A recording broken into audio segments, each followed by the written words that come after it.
Bismillahirrahmanirrahim. Assalamualaikum warahmatullahi wabarakatuh. Saya Nurul Izzah binti Muhammad Zuhar daripada IPG Kampus Bahasa Antarabangsa. Pada hari ini saya akan menerangkan berkenaan satu aplikasi inovasi digital yang telah saya hasilkan, iaitu aplikasi Mari Mengenal Haiwan bagi mata pelajaran Bahasa Arab.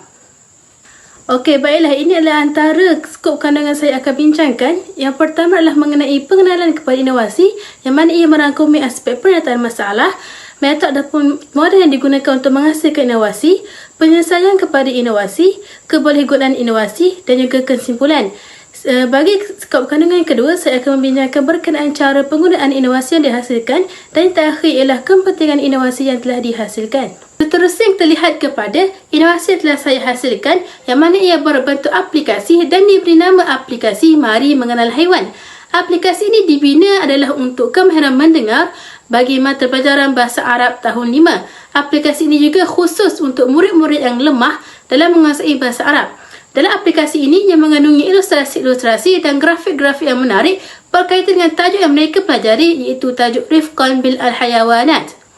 Okey, terdapat 3 sebab utama yang menjadikan saya untuk membina inovasi ini. Adalah yang pertama disebabkan oleh amalan kaedah pengajaran guru yang masih menggunakan kaedah chalk and talk dalam menyampaikan pengajaran bahasa Arab.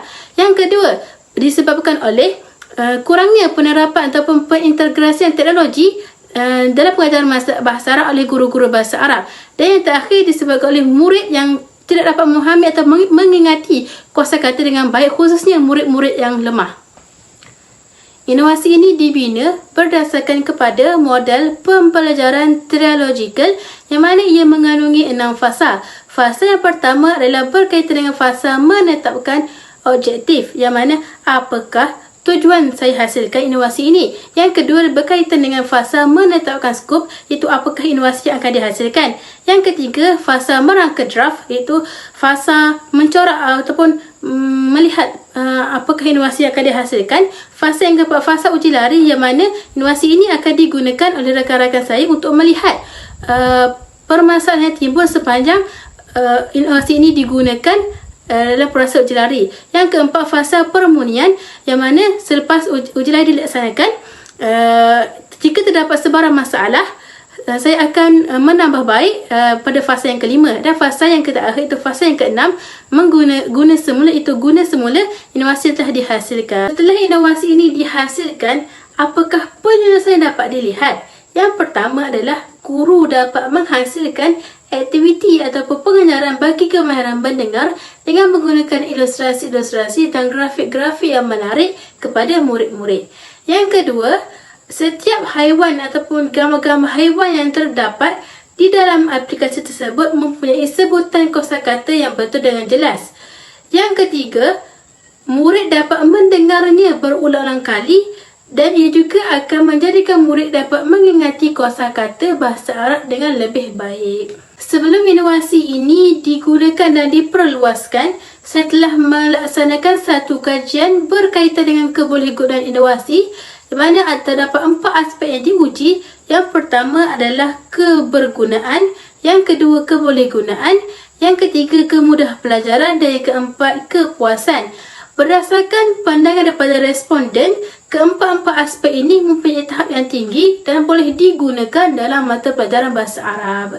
Jadi kesimpulannya, aplikasi Mari Mengenal Haiwan ini dapat meningkatkan motivasi murid untuk mempelajari bahasa Arab dan dapat membantu guru untuk menggunakan bahan bantu mengajar digital dalam melaksanakan kemahiran mendengar bagi mata pelajaran bahasa Arab tahun 5. Seterusnya kita lihat pula kepada cara penggunaan aplikasi Mari Mengenal Haiwan. Jadi setelah kita download dan kita buka aplikasi tersebut, perkara utama yang dapat kita lihat adalah tajuk bagi aplikasi itu, iaitu Hayya Nata'arrafu Al-Hayawanat.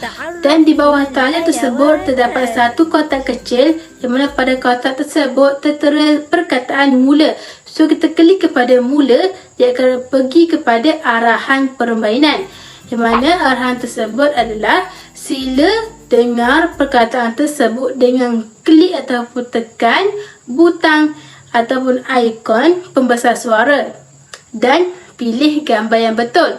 Okey, setelah baca arahan, terdapat satu kotak kecil di bawah arahan tersebut yang mana ia tertera perkataan seterusnya. So kita klik seterusnya, kita akan pergi kepada permainan yang akan dilaksanakan. So bagi permainan pula, dia akan ada 4 gambar haiwan, satu ikon pembesar suara, yang mana kat situlah murid-murid akan dengar kosakata ataupun perkataan-perkataan ataupun nama-nama haiwan yang mereka pelajari. Dan kat situ juga terdapat satu kotak kosong, yang mana kita akan lihat kalau murid memilih gambar yang betul, kat situ akan keluar gambar haiwan yang betul. So macam mana kita nak buat? Murid perlu tekan butang ataupun ikon pembesar suara. So mereka akan mendengar dan seterusnya memilih gambar yang betul seperti yang diberikan. Dan kalau mereka memilih gambar yang salah, gambar tersebut tidak akan keluar pada kotak yang kosong tu, dan akan ada mengeluarkan bunyi salah.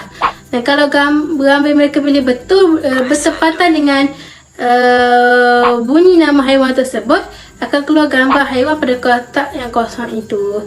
Dan begitulah sehingga akhir kepada aplikasi ini, yang mana pada akhirnya akan keluar satu pernyataan kebertaniah anda berjaya. Dan itu adalah menunjukkan bahawa anda sudah berada di penghujung aplikasi. Itulah cara penggunaannya, sangat mudah dan tidak memerlukan masa untuk murid-murid atau guru belajar bagi aplikasi ini. Okay, yang terakhir kita lihat kepada kepentingan inovasi telah dihasilkan. Yang mana yang pertama, ia dapat menarik minat murid untuk mempelajari bahasa Arab. Yang kedua, ia akan dapat mewujudkan pembelajaran yang menarik dan menyeronokkan. Yang ketiga, guru dapat menghasilkan atau melaksanakan pengajaran dan pembelajaran yang lebih kreatif. Dan yang keempat, inovasi ini akan dapat meringankan beban guru dalam menghasilkan bahan bantu belajar kepada murid dalam pengajaran bahasa Arab.